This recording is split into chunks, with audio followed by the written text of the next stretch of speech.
when I was in college, JJ, my mother and father got divorced. So my father was military, 20 something years in the military, and he had always handled the finances. And so they got divorced when I was in college. And what I saw was my mother struggling because my parents had a traditional marriage. So the man took care of the money and the wife took care of the home.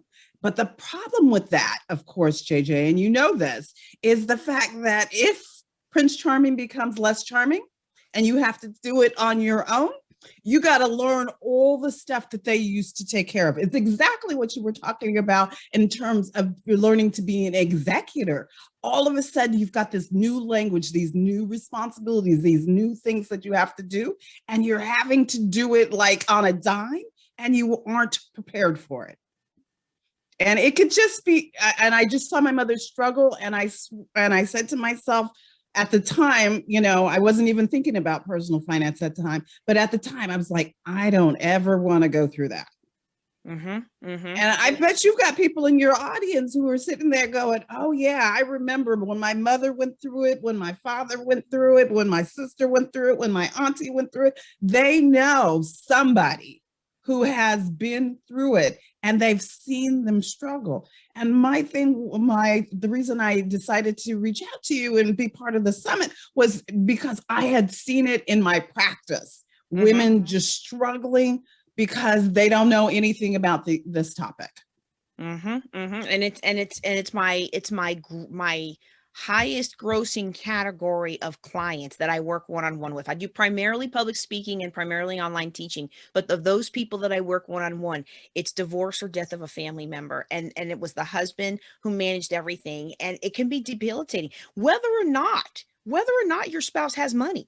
Right. So your spouse dies or you get a divorce and all of a sudden you're broke. That's one problem. But there's an equally huge problem when your spouse dies, you get a divorce, and all of a sudden you have all these assets you didn't know anything about. Yes. And mm-hmm. It's one of the thing that I find for women of a certain age, let's put it this way, as women of a certain age or women who were raised a particular thing, is they were brought up in the mindset of it's a man's job.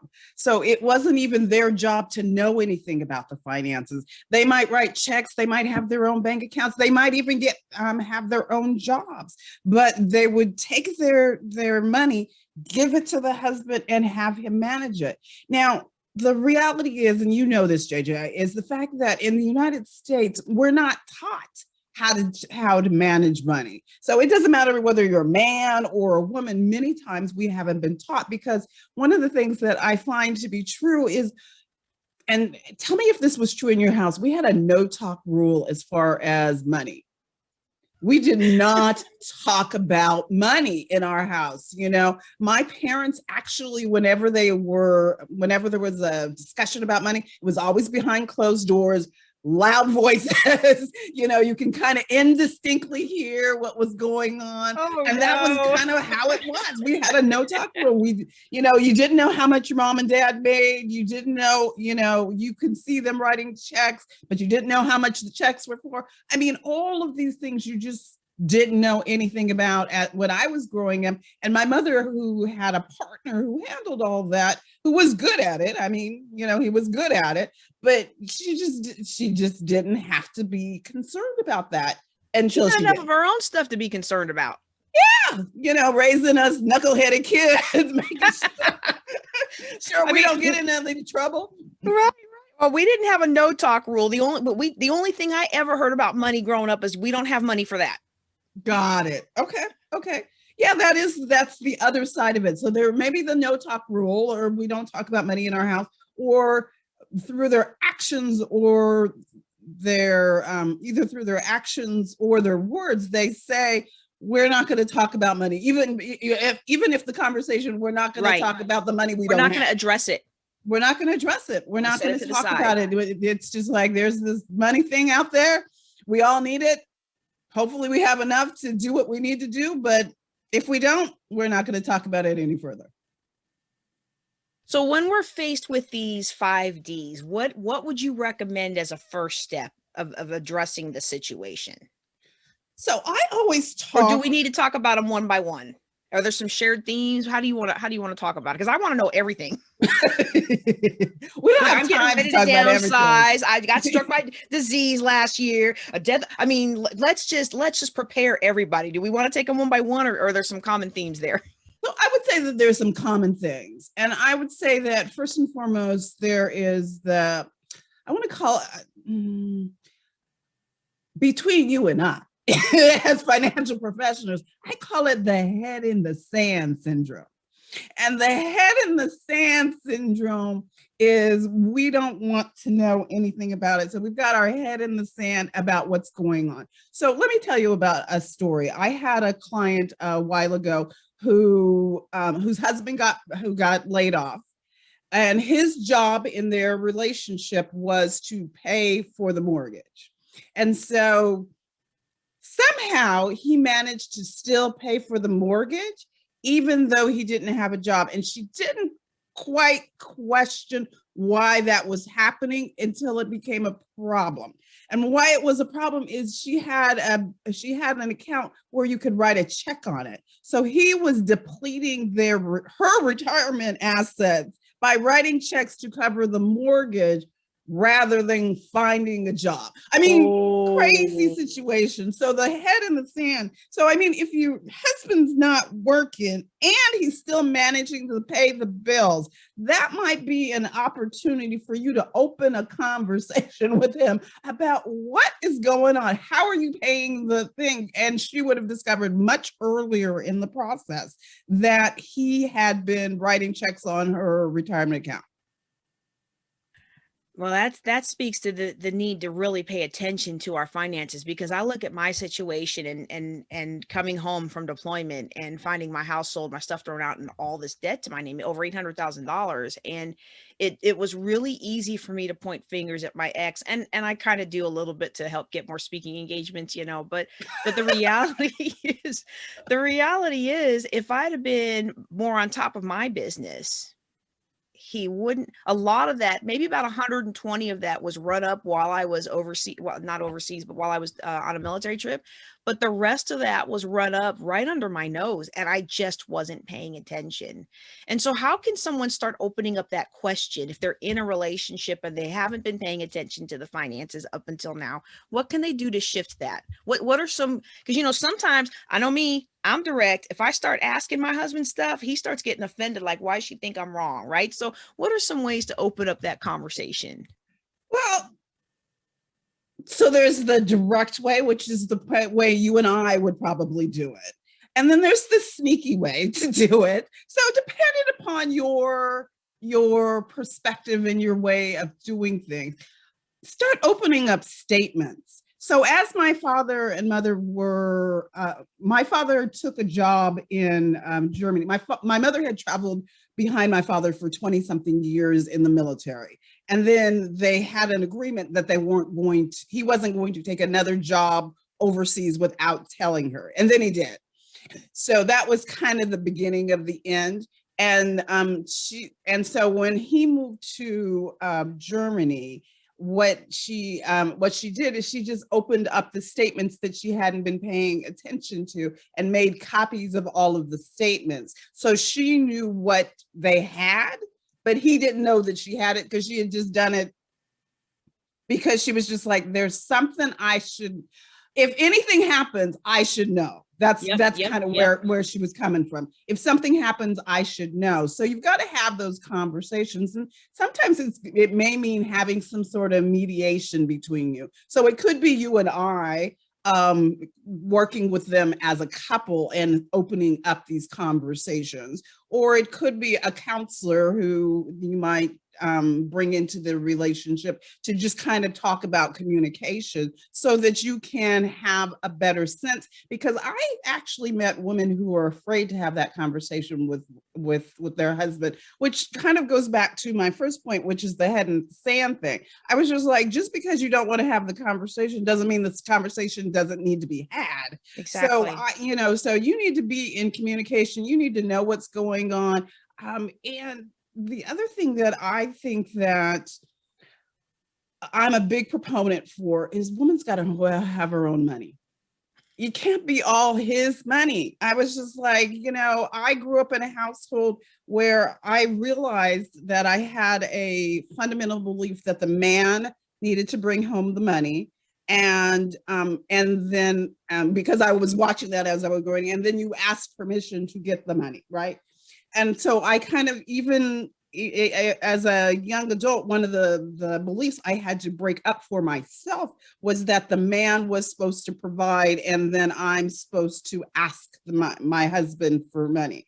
And I wouldn't have thought that that was one of my beliefs until I started doing some work around mindset, and I realized, ooh, that's like insidious. I have this really insidious belief that a man is supposed to take care of me and I'm supposed to ask him for the money. And it doesn't matter whether or not I'm working. Right. And that's the issue that I had in my first marriage, where we would joke that everything he makes is his, and everything he makes is mine, and everything I have is mine. But that actually, in reality, it was the other way around, and I found that even as I transitioned to my second marriage after a very long time of being happily single, it was interesting when I finally did retire from the Air Force to move into a situation where he was supporting the household. And it was difficult for me because I had a very difficult time relinquishing control.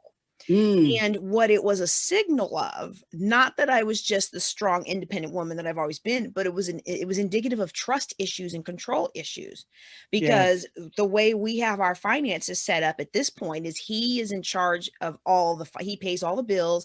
He takes very good care of me. I'm very happy for that, so that I can focus on my business, and then my business supplies the wants and needs. So the new car and the next house and all those kinds of the trips and things like that. And it works for us. But in the beginning, it was difficult for me. Like, I need money for this, and I don't feel right asking for this, right? Like, Father, may I? Right. Right. But then it was, we had to come to a position where we are partners. Right.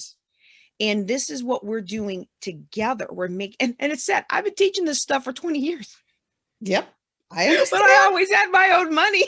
I understand. Just because we do this doesn't mean that all of our stuff is completely correct. Okay. Right. So I get it. And so then it was like, no, this is not a me asking him for permission. This is not a him asking me for permission. We're a partnership. And what I have found with a lot of my clients, and I'm sure you have with yours, is that we're not really partnerships.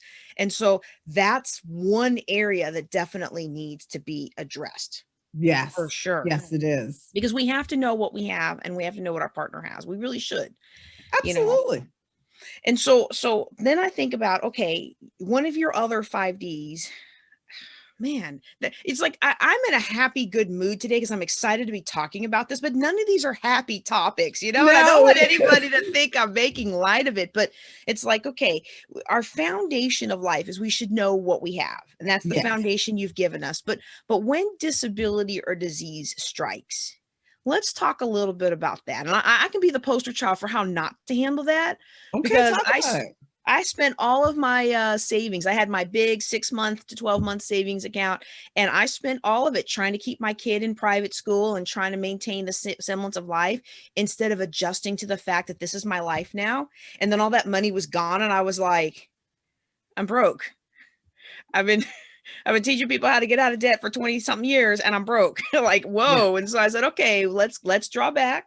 Let's look at life and what you teach and what you did wrong. And I was holding on. I was really holding on to this thing of, oh, I'm going to get my strength back. I'm going to get my health back. I'm going to get back. And I've been able to get it back. But I shouldn't have done some of the things I did. So can you talk about how we navigate those waters? They're very difficult waters.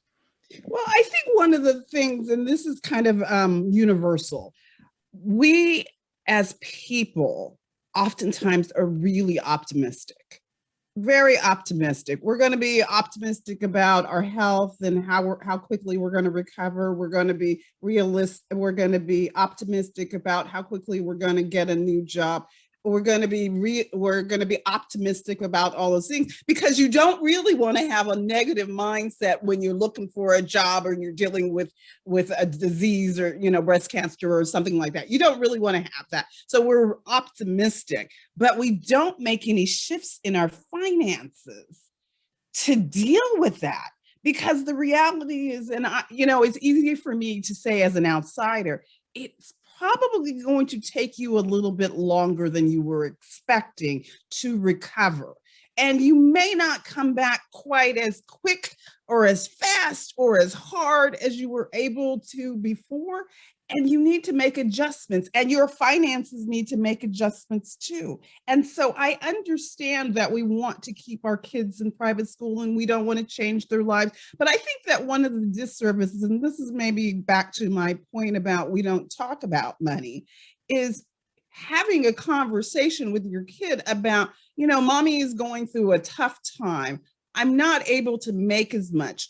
So what we're going to need to do as a family is we're going to need to make some adjustments. And maybe one of the adjustments we're going to need to make is you no longer going to private school that you're going through, because that will help the family. Because, kids are selfish.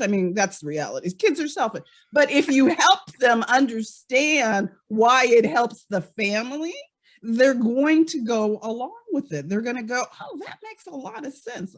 Okay, yeah. Well, will I still be able to see my friends? Yeah, we'll still be able to see your friends, but you may not go to school with them. That doesn't have to change. But I think if you let your kids in on what's going on with you, they can help you make the decisions. And oftentimes they may suggest, well, mommy, it seems like it might be hard if you are not working the way that you were working for me to stay in private school. What do you think about, and kids are very smart, they're very observant, they often will have different ideas or a different way of handling it. And I think if you include your kids in the conversation of what you're going through, you will find it easier. But our pride, and oftentimes we're looking at other people going, what other people are thinking about the fact that I have to take my kids out of school. But the reality is, and you and I know it because we look at people's finances all the time, is you never know what's going on behind closed doors. That's right. So they could be struggling too. And you could be the catalyst that helps a parent who is sitting next to you go, oh, you know what, my husband just lost his job and I can't keep my kid in private school. And if you're taking your kid out, I'm going to have a conversation with my kid and I'm going to be, and you give people permission to do what they need to do for their finances. But the other thing about that is you need to be aware and comfortable with discomfort. Oh, you said a mouthful right there. Yeah, you've got to be, because there's so much of us tied to how we look on the outside and how people see. And in the Black community, we have a persona like we like to wear, that we have it all together, that we're strong, and nobody is strong all the time, JJ. I'm not strong all the time. You're not strong all the time. Your listeners are not, and the audience is not strong all the time. You need to be comfortable with being and living in discomfort. Yes, and know that it's okay and you're okay. It doesn't mean that you're not good enough. It doesn't mean that there's anything wrong with you. You're just going through something, because we all have seasons. We all have seasons. And that's the thing. Like when I finally came to the point, it's like, okay, this account is rapidly declining. Things are not getting better. What would I tell a client to do? Okay, I would tell the client to drop this, drop that, and drop that. And the crazy thing is, here I am doing everything desperately to maintain quality of life for my kids. And when I said, okay, I think we're going to have to move you guys to dad's house, because we were split up, and we're going to move you guys to dad's house, and we're going to do this, and we're going to do this and that. And then I'm going to retire, and it's going to mean less money for the family, but it will take some time to build up the business. All my oldest cared about is, are you going to be at my football games? Because you haven't been at my football games for the last 2 years. And I was like, well, yeah, I'll be able to be at every one. Like, I'm not telling him it's because I can't keep a job right now, but I'm like, yeah, I'll be able to be at every one. He's like, okay, great. Let's do it. And Yes. I thought he was just putting on a brave face, but no, that literally was all he cared about, was that I was at every single one of his games last year. Although one of them I did a podcast during, and I missed his big plays, but I was at every single game last year. And that was all that was important. And as a parent, I was stressing about something that wasn't important to him. And then not only was it not important to him, but the actions I was taking could have hamstrung his future, because it Yes. would have hamstrung my future. Yes. Woo. Yeah. Being, what, how did you say that? Being comfortable, being uncomfortable, being comfortable, Yes. discomfort. How did you say that? I You have said it no so idea. well. It was good though. It was good. It was good. We have to go back and make a meme out of it. Listen and write it down. Somebody take the notes and drop it in the comments. Yes. Okay. So the one of those biggest things, when we have that disability or that disease hit us, we have to understand it is a season. It may take us longer. If I caught you right, it may take us longer. I mean, it definitely did for me, 4 years really. It might take us longer to recover than we thought. And that we have to make the adjustments for the information we have right now, rather than what we hope is going to happen. And that's the Yeah. hard part. Yes, it is hard. It is hard. It is hard, hard, hard. You and I have been building businesses. Did we build businesses overnight? I mean, people may seem like they know us overnight, but we've been diligently working on it for a period of time, and then all of a sudden, who we are. And that's the same thing about just about anything that you're going through. It takes a while to get there.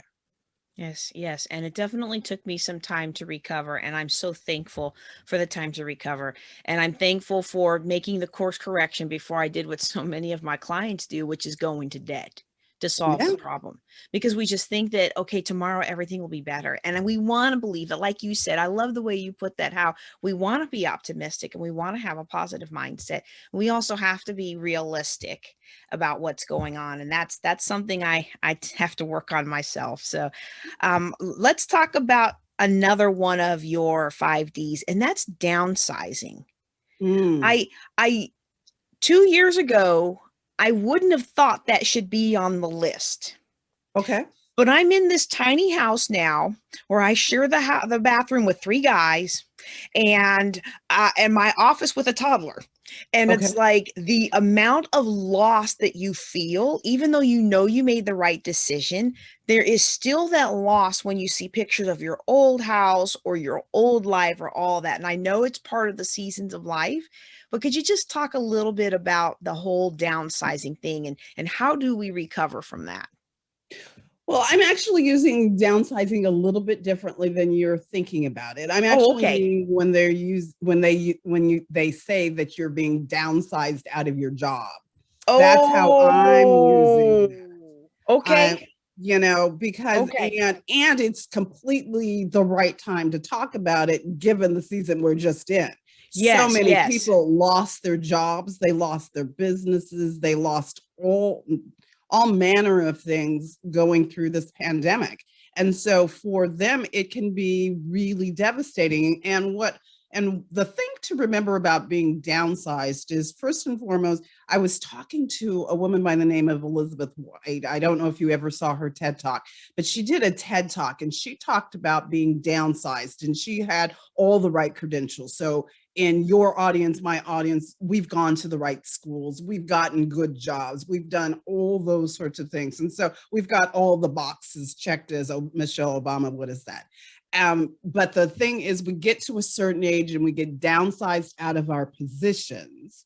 And then we think that we'll be able to just bounce back into the next job. And then the next job takes a lot longer to find, or if it even shows up, because If at after all. you get to be a certain age, they're not looking for you.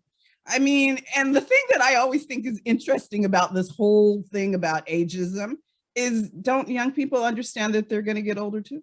So whatever they're about to do to the old person is going to happen to them 20 years into the future. But Yeah. of course, they can't think of that, and they can't. But it's never going to happen to me until it does. Until it does. And we see that in Until the it does. military too. And we've talked to any number of people who've been downsized out of their positions. They've always been in management. They've always made six figures. They've always had the right jobs, the right credentials, and they were going full speed ahead. The economy changes. The company decides they want to go in a direction. They're trying to cut costs. You're a high cost employee, you get downsized, and then you're trying to kludge together your income. So you're driving Uber, you got some sort of little consulting job, but it's not forever. It's only for 3 months, 6 months, whatever. And then you got to try and piece it together and whatever. And the other thing that goes back to what you were just talking is we're not necessarily making the adjustments as we're kind of going through all of these shifts until you finally realize that, you know what, they don't want me back in the workforce. They don't want me. Not back on your old terms. Not back on your own terms. You're not going to be making that six-figure income anymore. And so then you go out and try and start a business. And you think it's going to start immediately and you're going to be making all that kind of money. And it takes a little bit longer than you were expecting. Yep. It sure does. And you haven't made the adjustments, and you're still living in the big house, and you're still making, the $300-400 car payment because you didn't realize that you were about to get laid off, and you've got her car, his car, the kids in private school, a kid who's about to go off to college. And you're just like, you're sitting there trying to figure out, how am I going to manage all of this, JJ? How? I don't know. And it can, and it's just challenging. It's just really challenging because the economy, especially with COVID, we think COVID put the stop on a lot of people, but what COVID did was it opened up a lot of access globally. So why is an employer going to keep me at $20 an hour when they can go hire somebody to do virtually the same thing for $2 an hour? And so then we have to learn to distinguish ourselves, differentiate ourselves in the marketplace, but then we have to also accept that some industries are not coming back to us. Right. And that's why I really love this series that I'm teaching right now. We're going through the book, The Science of Getting Rich by Wallace D. Wattles. And it's funny because it's not funny, but it's interesting that he wrote it in 1910 and he's talking about sewing machines. If you can get a sewing machine, you can change your family tree, and he's talking about, don't be mad that Carnegie and them took up all the steel things and they've locked up all the railroads. Look at air. Air's the next big new thing. You can find a way to distinguish yourself with air travel. And I'm reading this 100 years later, like, wow, it's the same here when we get that pink slip, or, in my case, it was medical. The military said, well, you get a choice. We're going to medically board you or you can retire because we can't use you anymore and we don't need you anymore. And then you feel irrelevant. Right. And you feel like life is passing you by, and you feel, and you're desperately climbing to be relevant again. And you're desperately trying to get back in the mix and show everybody how amazing you are and how profitable you would be for them. And at some point we have to make the adjustment and say, okay, that door has closed. Where's the one that's opened up? Right. And I think the biggest challenge is the mental. I mean, all of these things have got a mental component to them, but the mental component the mental jump that you have to make for when you become for employers, I can't even say the word irrelevant. There we go. Is that the word? Well, you know what I meant. But I know what you mean. I still learn too. When your employer no longer wants you and no new employers want you either. Okay, so I'm going to use a bunch of more words in order to come up with the right word. But there's a mindset shift you have to make that adjustment, and you can fight it mentally, but it's just going to take up time that you could be using to build a new business or create a new income stream and all of those sorts of things. So you are asking, was there a theme that I talked to people about how to recover? One of the topics that I always talk to people about is creating an income stream for yourself. Even while you're working another job, You Yes, know, yes, yes, yes. I was just like, I mean, even if he handles the money, create an income stream for yourself, not a job. I mean, you can have a job, but an income stream. And the idea about the income stream is you want it to replace the income that you get from wages. So if you get laid off, if you need to take some time out because you have a health issue, if your husband dies prematurely, you are going to be okay. And it's funny Yes. because I have a 16-year-old and a 19-year-old, and I've started talking to them about this whole concept of financial freedom, JJ. And they look at me kind of crazy, but I was just like, but the thing that I said that my 19-year-old really resonated with is, if you do what I'm telling you at 16, you could be retired at 40. And she was just like, yeah, that's younger than you. And I was just like, yeah, it is younger than me. And you and I have probably talked to people, they wish that they had gotten started sooner. You know, they wish that they had gotten started sooner.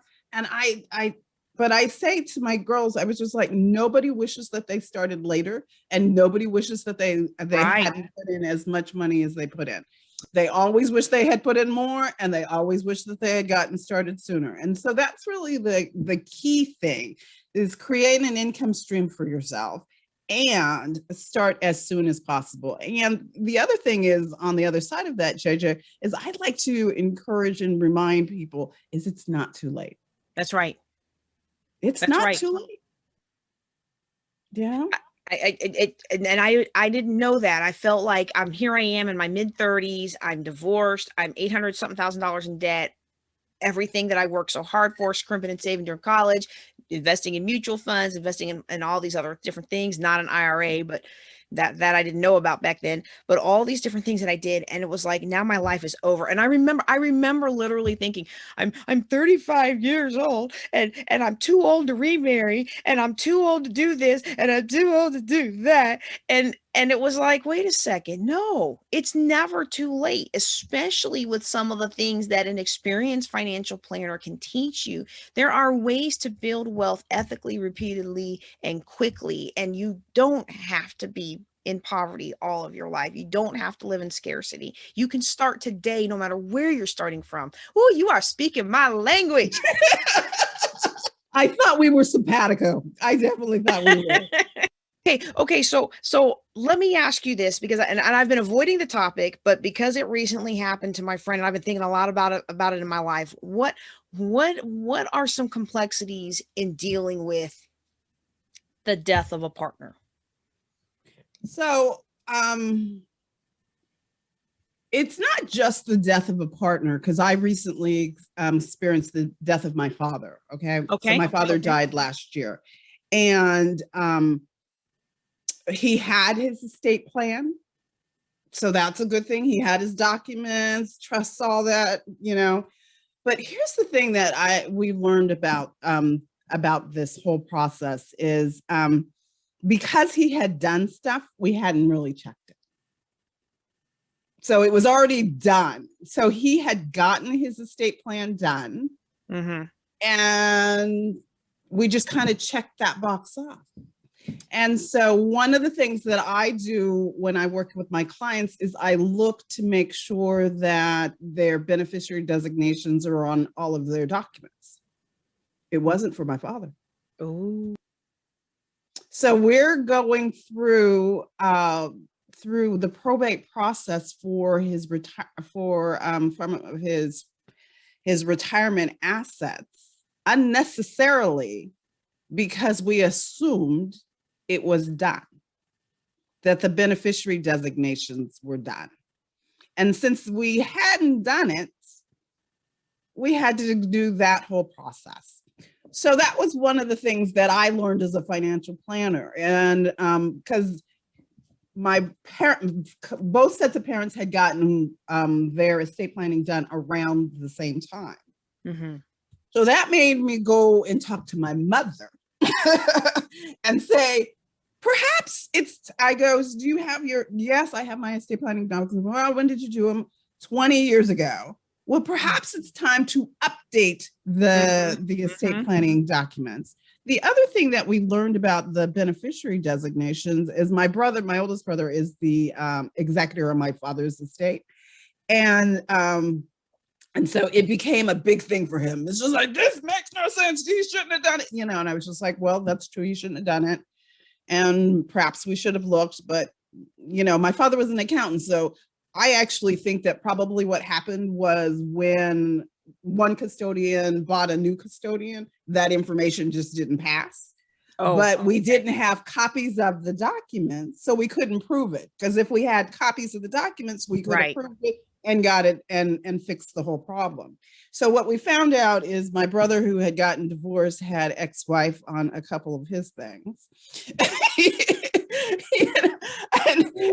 And my mother had left stuff to her grandchildren, one of which is a special needs kid. And if you give it to him directly, that causes a problem for him. So we had to update those sorts of things. So it was about learning kind of the ins and outs of the situation and looking at it. So of course we believe in, everybody believes in, you got to get your trust documents done and all the rest of that, but you also need to make sure that you check them, keep copies of the paperwork that you have, so that if there is an error, you can fix it. Because one of the most recent errors that we came into is we were taking advantage of the step up in basis. And the step up in basis, the difference between the value of the assets on the date of death and 6 months later. So what we decided is we wanted to take the step up in basis. And so when they were getting ready to distribute it, they wanted to give us the original cost basis, which would have meant a big tax liability for us. So again, you've got to understand that. And the thing that me and my brother kept on thinking is, we understand this. So we knew it was a problem. But if you don't know it's a problem, you just go, oh, I just got a boatload of cash. Oh, I'm so excited. But you don't realize that because they made an error, you now get a boatload of cash and a tax liability that you didn't need to have. Right. So, I mean, those are kind of some of the little things that we have discovered in the 6 months or so since my father has passed. And I am sorry for the passing of your father. And I know how much work it is. Even now, it's been almost 1.5 years since my father passed, and I'm still getting calls about the property or this or that and the other. And our father was the opposite. He had nothing and left nothing, and didn't have a will or anything. And so with 3 kids out of state and the one in state, like, hands off, it was a very interesting experience. But you just don't know what you don't know, and then you're in the middle of that grief. And that's why I think these kinds of talks and these kinds of having access to somebody like you is so important, because you need somebody in your corner that can help look at the situation objectively and say, okay, you need to do this, this, this, and this. And of course, with my friend, with the passing of her husband last month, I had to realize that I could help so much, but I couldn't. Still had my own family responsibilities to tend to. And so what I could do, I did. I was like, here's the spreadsheet I put together for my father. But the bottom line was to, okay, let's take some of the pressure off and know that I'm doing this, this, and that, and make sure that it's okay. The real thing that didn't come out right, I want people to know that when you're in this situation, you have somebody you can reach out to who will be on your side, a third party like me or you, Felicia, that have their fiduciary interest at heart. We're not trying to do anything to profit us. We're here to take care of you, even if we're being paid to do that. But the other thing that I want to really impress on everybody today is, it is so important to have those documents and have them updated and have copies of them, like Felicia was saying, and have the copies in places where people know where they are. When we were going through my friend's husband's information, thankfully he was fairly organized and we were able to find a lot of the things. But I thought to myself, if my husband dies, I know where all his stuff is. I know where he does all his bills, all his statements. I know that everywhere he's got all of his stuff, one file cabinet, one close up desk. If I pass away, he gonna be out of luck. I got stuff hidden everywhere. I got money hidden everywhere and in crazy places you wouldn't even think of. And I thought, that's great for me. But that doesn't help my family if I should pass away. And they might be leaving thousands and thousands of dollars on the table because I didn't tell them, or worse yet, not have the documentation to prove this, that, or the other, because I've updated my will since getting married. I've updated all those documents and where's the insurance money going and going into trust here and doing this there. But my ex-husband still has an old copy of my will from back in the day. If they can't find my stuff now, he can pull out his old one and be like, challenge it, And so, there's some different things that would happen in court and not, but that would take a long time and cost a lot of money to sort out. And so we want to take as much charge of our future as we can, not to be afraid of the future, but to take strategic action that actually frees us up so we don't have to be anxious. And I talked more than I meant to because I'm very passionate about this topic, but we do have a few more minutes left. Felicia, do you have any last words for our audience before we tell them how they can get a hold of you? I want you to think about, how important mindset is with your finances. If you don't have the right mindset, it can be really, really challenging. And oftentimes when people are thinking about money, they think about it in negative ways. So what I've put together for you is a great resource. And the resource is the Financial Abundance Tracker. And what it is it's really three things that are there for you. First and foremost, it's a tracker that helps you track. But what we're trying to attract is not the money that's going out, which already has your attention. We want to talk about the money that is coming into you, because sometimes we can be rather unconscious about the money that's coming in. It's the money that you are saving because somebody's buying you a cup of coffee or buying you lunch. It's the receipt that you get at the end of your grocery shopping that says that you saved $5.80. It's about all of those things. And I want you to just track that. And so it's just a quick tip, and you may think it's so simple you don't even want to do it. But here's the thing that I want to leave you with is it's about a mindset shift. We're trying to shift your mindset so you're concentrating on money coming in as opposed to money coming out. Because I promise you, the difference between concentrating on money going out and the money coming in is the difference between night and day. And I'm really looking to encourage you and get you thinking about that. And because you're focusing on money coming in, what I find is once people kind of start focusing on that, it really helps them expand and expand and expand their wealth. Again, my name is Felicia Gopaul. My site is Financial Control Mastery. I'd love to talk to you about it. If you are interested, if you're looking for a deeper dive, then feel free to reach out to me, and I would love to sit down and talk to you about how we could take whatever you're going through and turn it into something special.